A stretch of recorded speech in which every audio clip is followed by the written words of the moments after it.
Good afternoon, everyone, and welcome to the part 2 of the case, which is iPremier Companies Distributed Denial of Service Attack, part B and C. The group members are Lokesh, Sanjana, and myself, Subisha. So let's go through a quick recap of part A, which the previous team had already discussed. And these are the main people involved. And Bob Turley, who had recently joined as the CIO, is faced with a very grievous challenge, that is a DDoS attack for which they hadn't been prepared enough.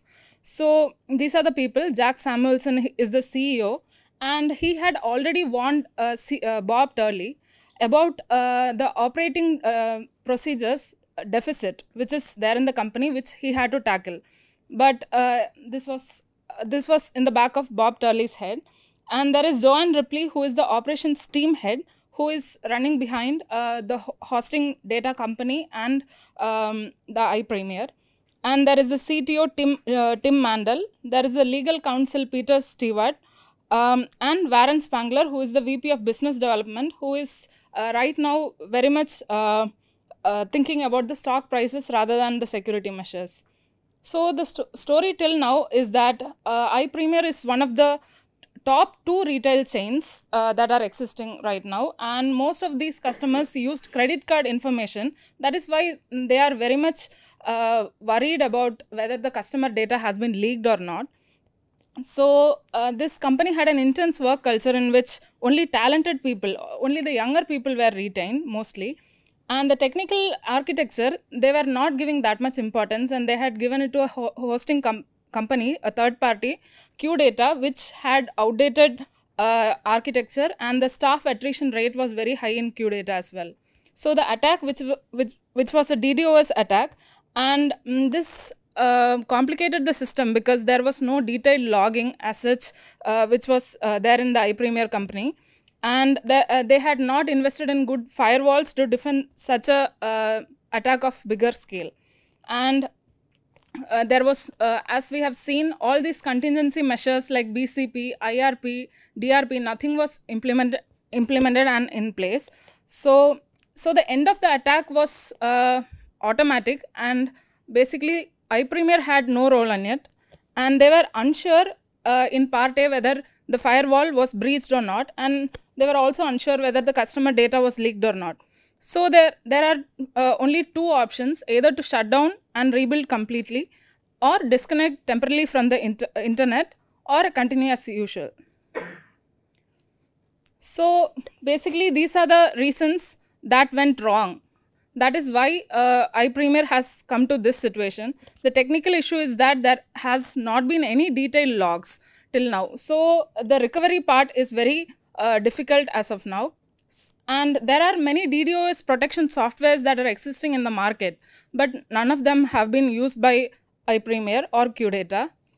So the firewall was outdated and was not able to handle this amount of traffic. And the servers also lacked the capacity to handle this much traffic. And also they were thinking of moving to an internal IT team, which has not formalized yet. And the managerial problems are that it was much of a young workforce who had lesser experience, and the QData should have been replaced long ago, but it was standing still due to personal interest. And a greater investment was required in security, which was not invested. And as I already said, there are no emergency firefighting plans, and there was no simulation attack or routine checks of security infrastructure which were in place. And even they had not even thought about a PR strategy to tackle such similar attacks. So, and also Bob hadn't taken the advice of Jack seriously, which was about the deficit in operating procedures. Now we'll move on to part B and C to know what has happened. Okay, so I'll be discussing part B of the case. So previously, as she recapped, the company is not sure whether they should disclose publicly about the attack.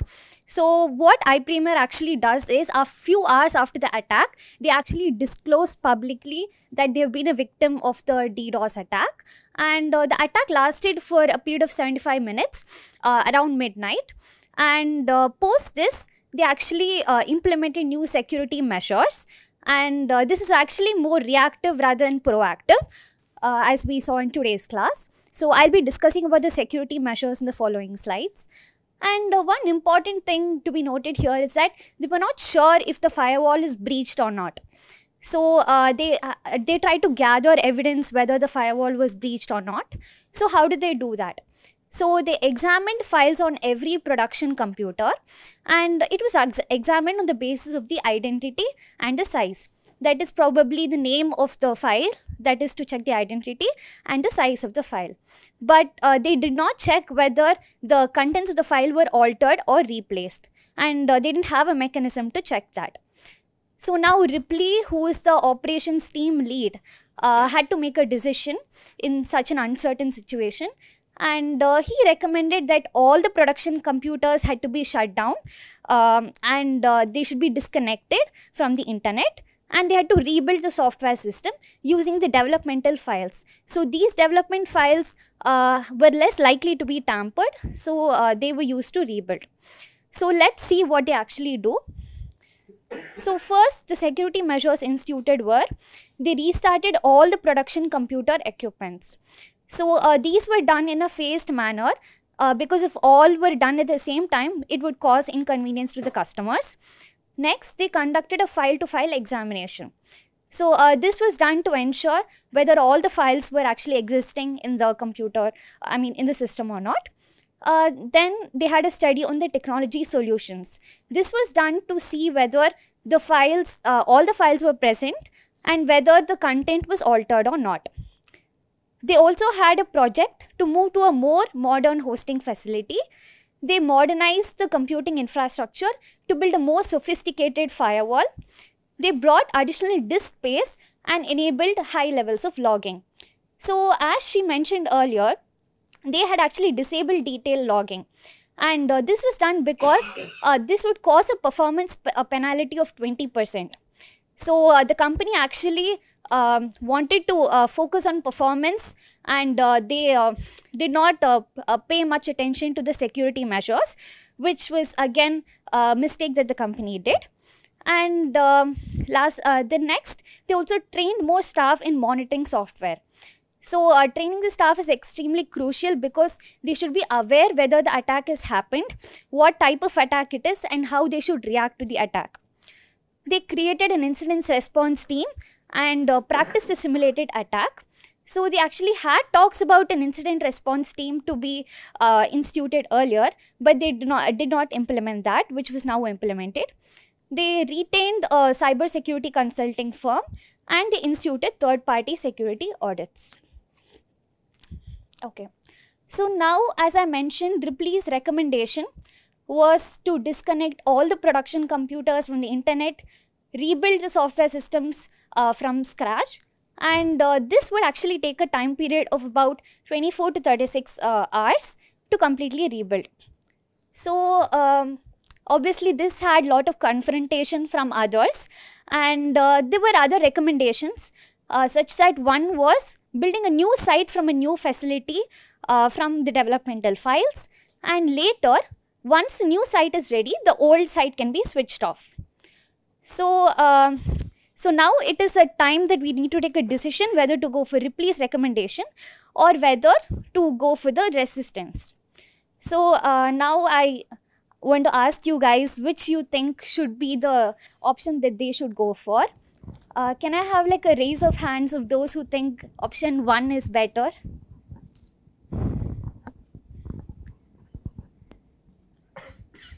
For option 2? Okay. So, so can we have reasoning why you think option 1 or option 2 is better?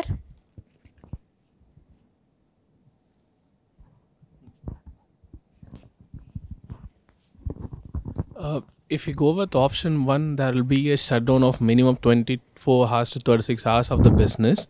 But with option 2, even though building a new site is an option, the existing site will be up and running, so the business continues. So when we shift to the option new site also, there may be slight delay in the business, but it may be up and running with the new site. Okay. But again, again, it is not a question of just the time involved. You also have to see the technical viability and the cost. Okay. Yeah. Okay. So one consideration is time, the other is cost. Anyone has any other comments to make? Just to add to the cost perspective, with option 1, for the time duration which it is shut down, there will be no sales coming in. Correct. And that timeline could also extend based on how it is being implemented. For option 2, there will be additional cost where we will have more visibility, but at the same time, sales will continue to come for that duration. So from a financial perspective, option 2 seems better. Right. Maybe we can have, I would suggest maybe we can have a moderated option to saying that we will know, because with every passing minute, if we keep the old site running up, we will be obviously facing some security issues which we are unaware of as of now. So what we can do is we can start building the new site, and later when we have a kind of a certain visibility that this site might take some T hours, and at that time after getting that visibility, we can switch off this later site. I mean, I'm not saying that we need to switch off the old site only when the new site is built, but maybe sometime in the transition in middle, so that we can ward off the risk from the old site. Okay. So yes. So we weighed the pros and cons of both the options. So with respect to option 1, the advantages is that it is less time consuming, and the process is well documented, though there would be some expected time lag, and it provides guarantees with respect to the files. However, the disadvantage is that it degrades customer satisfaction, and when it is in very stiff competition, it is one of the top 2 players, this is the time when they actually want to gain profits and grow, and at such a crucial time, they'll be losing on customer sales and getting into increased competition. With respect to option 2, the advantage is that there'll be no loss of sales, and the new site will be free of all vulnerabilities because it is being rebuilt. The disadvantage is that it's going to be extremely costly to obtain space in a hosting facility and a new equipment, and keeping the old system live can actually have still be prone to other attacks which they're not sure of, and building a new facility and new equipment will actually be more time consuming. That's what we feel, and it's mentioned in the case that to come to normalcy it would take about 3 weeks. So we feel that we are going for an option which is not exactly option 1 and 2, a middle ground, where we are suggesting that the server, a parallel server should be running, and until the issue is being fixed in the original server. So when today's class we also saw that there should always be a parallel server, which he mentioned that as hot site. So this parallel server can be turned on if there is any issue with the original server. So this should be done. And one important thing is, so far they've never taken any steps to diagnose the source of the issue.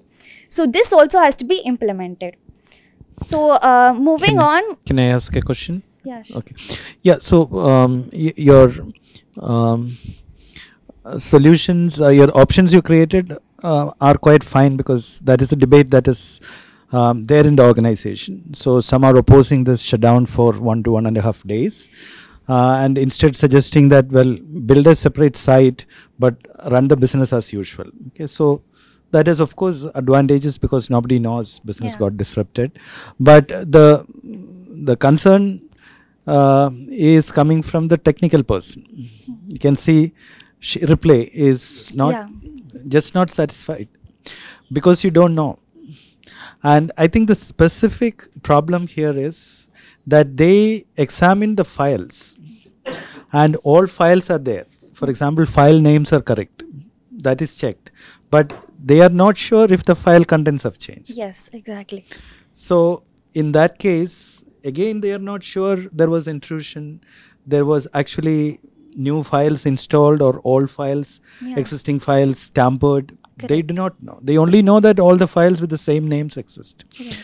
And since they do not know, and since the attack stopped on its own, the technical person feels that it is still unsafe. And then you say that we will build a parallel site, say in a few months' time, we do not know how long it is going to take. Right. Okay, till that time, what happens? Another attack can come in, and it can be much bigger embarrassment for the company. So this is the scenario. So the moment you say that I'm going by option 2, you're saying that we are just ignoring what happened.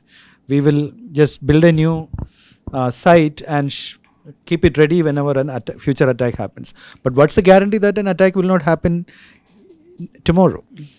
Yeah. So the hackers are smarter than the CIO. Actually, we have those recommendations at the end of these presentations. Okay. After the case C? Case. No, when you stand at this point in time. See, the thing is that with more information, you can do more things. But when you stand at the end of this case, all that you know is, well, what has happened, and this is what you have in terms of systems, and what you should do further is based on the information at this point. right. And a technical person would say, well, if it attack happened yesterday morning, it can happen tomorrow or any time. And somebody stopped it on one zone, so you're not sure. So And that is why they insist on the recommendation, shut it down, do a thorough examination. that's why we also mentioned here that they should diagnose the source of the issue by conducting forensic audit, etc. So this would actually bring them to a better situation. That requires shutdown. That requires shutdown, Right. which the other side is opposing, saying that, well, let's not do that because you lose customers. Correct. Yeah, that is you're between the what do you call the sea and the devil, right? It's a catch-22 situation, very difficult situation. Okay, you're going with one option. So moving on, part C would be taken over by Lokesh. So again, now in part C, we'll see the sequence of events. So first thing, the senior management has decided not to shut down the business for a comprehensive rebuild of all the production platforms.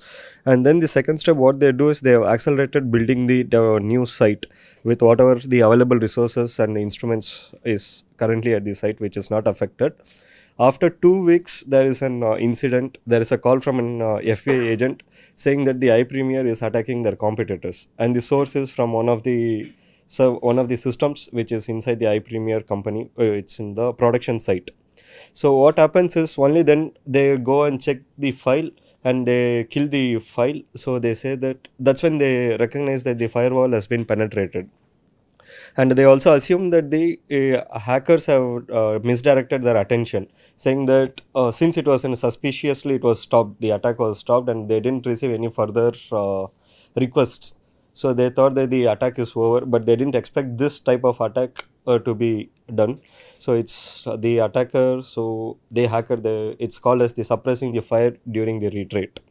So now we see after these issues, when it has gone to a catastrophic level, so there is 3 issues the company is facing. One is to implement the Ripleys recommendation. So if you go by that, if you initiate at this stage, it will be it's a source of an illegal attack. So if you start rebuilding it, then the FBI will be obviously suspicious, and you will be almost destroying the evidence or whatever, or you might.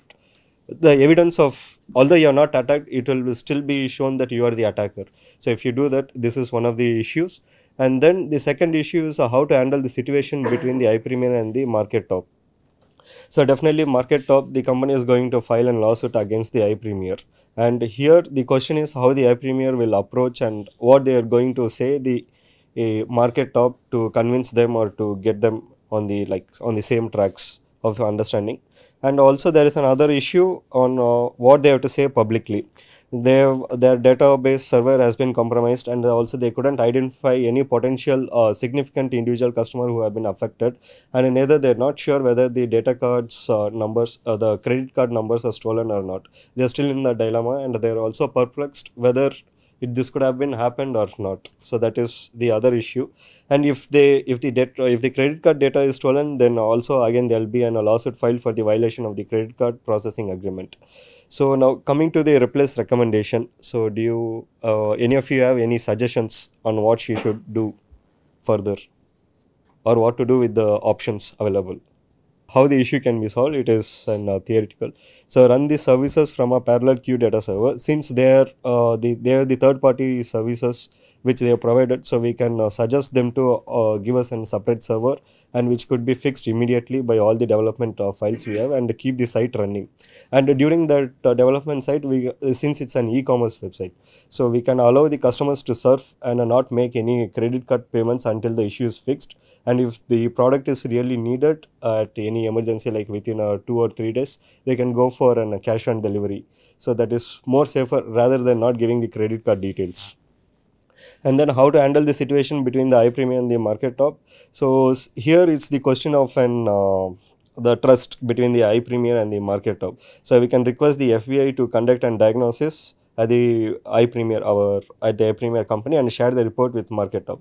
So that will create a sense of trust, and also evidently that iPremier is not the source of the attack, although the attack is coming from another side, the zombies which they call. And they can collaborate with the market top, and also they can build an security, ensure the security for their businesses. Like both of them could be benefited if they come together. If not, they will be filing a lawsuit, and both of them will be in the, like, they would create a public attention, and both of them would give a negative impression from the customers, and both of them would lose their market shares. And what to say publicly? We say that publish the incident report and the countermeasures taken. So what has happened from the start of the event to the end of the event, and how they have tackled it, and publish their current incidents report, whatever they have done. And then on the site, we can, since we are not allowing them to make any credit card payments immediately, we can flash a message saying that the services are under maintenance, and take a time to fix the issue. So this is the one of the solutions we are providing. So any of them have any concerns with this, or any counter measures from your side?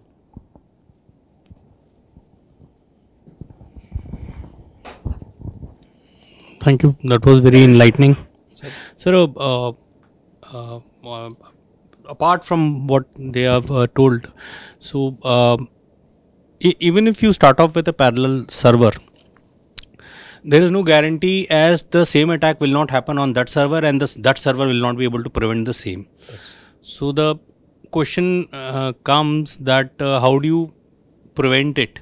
So there has to be anything which is connected back to the internet and it goes down, it will go down the same way. They don't have an answer for this. They couldn't understand the impact also, and it's likely to be the same in the next scenario also. So how do we do that?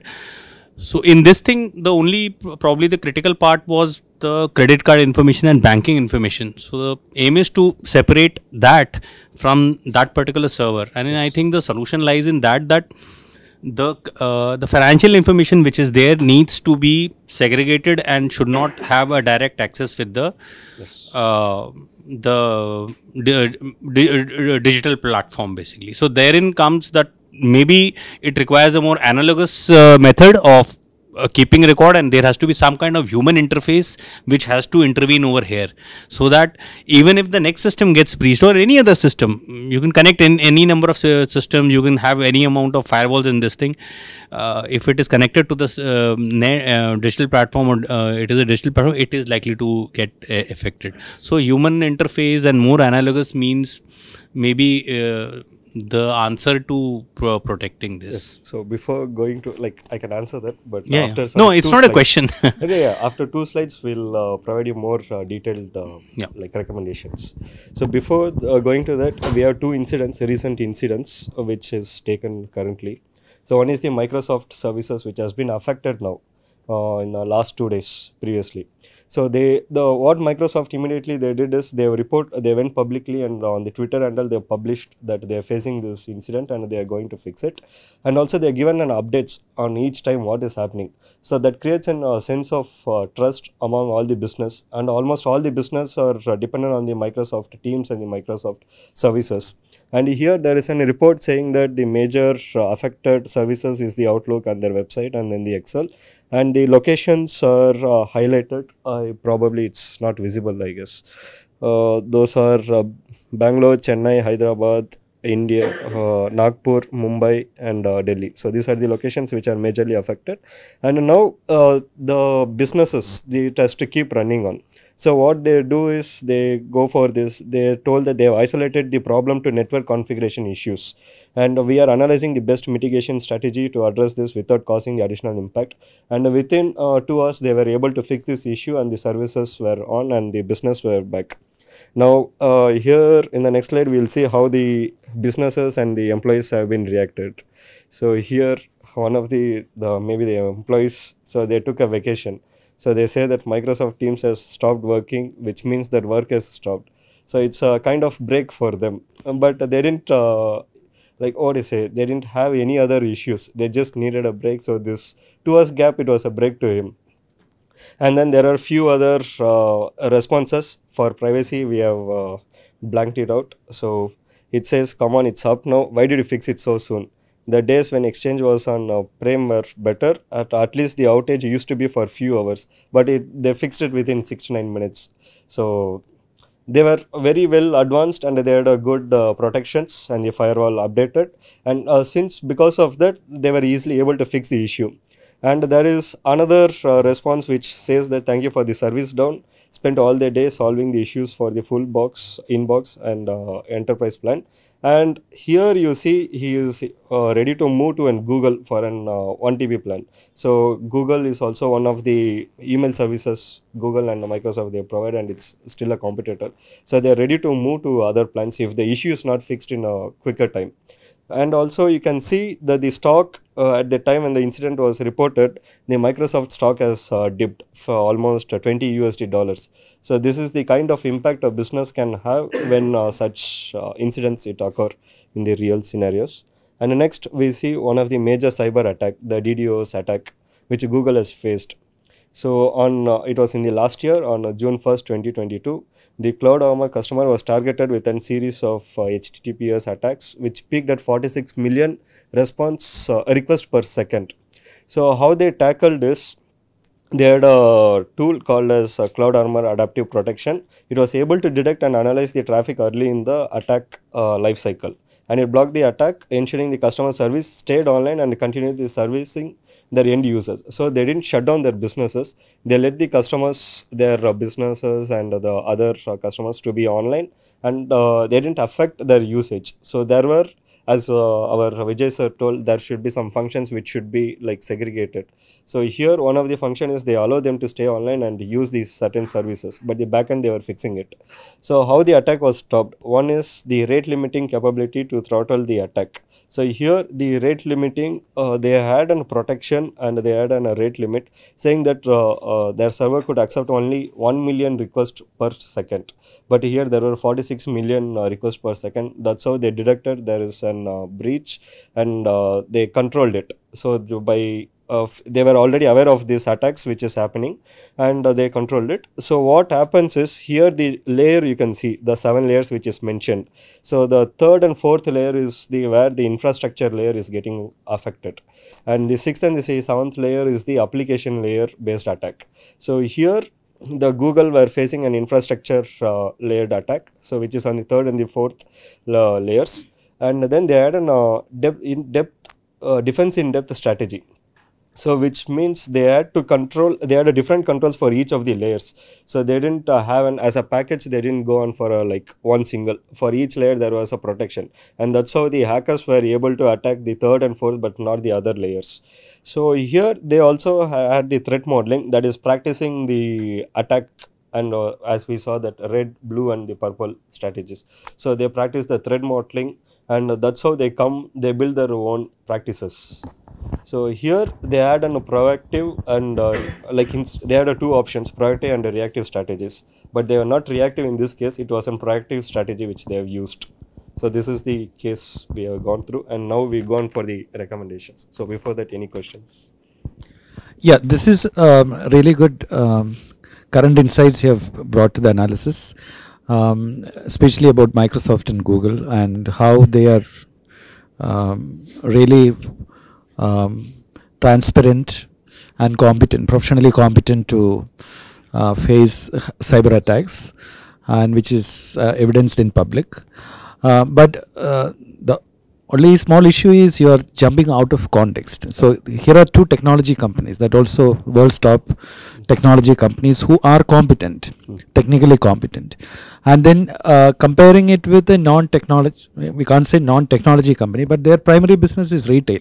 Okay, but they have IT assets which is managed by a third party, Q Data. And Q Data's competence is questionable. That is what we discussed in the last class. So, in fact, for cyber security, they are dependent on Q Data, whose data center is not equipped with the state-of-the-art cyber security technologies. So, even if they build another site, the primary requirement, as somebody suggested from the audience, is they should have updated firewall, they should have updated intrusion detection systems, and only then they should migrate. Otherwise there is no point, because they are again vulnerable. So that is again another investment and another decision that the company has to take. Okay, so these are basically, it's like comparing apples and oranges, but fine, it gives some updated information as to what is the professional practice today versus what the company is actually struggling with. No strategy for cyber attacks at all. Okay. So we have recommendations. Okay. Yeah, so for there are so many mitigation techniques. This can be preventive, detective, or reactive, and mostly these are technical mitigation techniques that we are suggesting. And first one is to reduce the attack surface area. That is by limiting the option for attackers. As sir had discussed today, there will be vulnerabilities no matter how much protection we give. So to reduce that is the first option. And there are content delivery networks or CDNs, which what happens is when a huge number of packets come in and there is unusual traffic, these CDNs will distribute this across multiple servers that are lodged in the internet, and this will reduce the server traffic at one point of time. So these CDNs are used by almost all the leading companies, e-commerce websites like Amazon, etc., because they are constantly attacked by DDoS, and these CDNs will help reduce the traffic at one point of time. And second point is knowing what is normal and what is abnormal. In iPremier company, what had happened was abnormal amount of traffic during non-business hours. That is when everybody was sleeping. So that had to be raised as an abnormal activity, which was not done by the QData architecture. And next is plan for scale. And their servers were not capacitated enough to entertain that much amount of traffic. So we have to have load balancers and shift loads when such amount of traffic happens. So usually what leading companies do is they have DDoS protection services.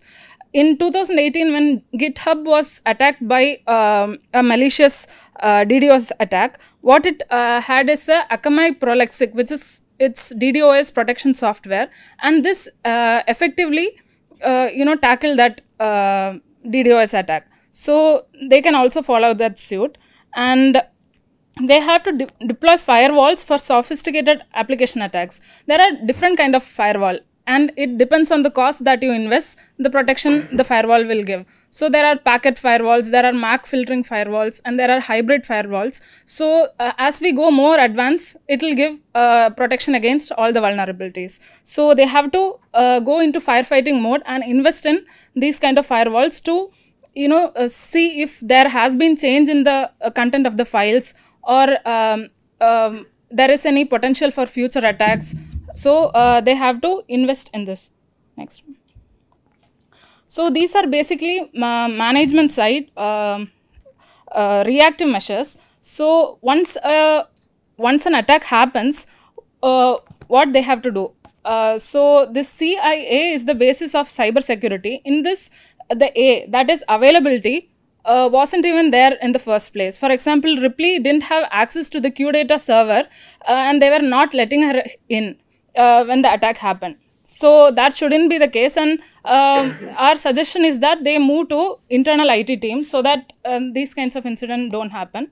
Then there has to be DRP, IRP and BCP, which was not in the first place. So IRP is something that they do during the course of the adverse incident. DRP is the disaster recovery. So after the disaster has happened, what are the recovery steps that needed to be done? And BCP is, as we have said, run the process in a parallel website.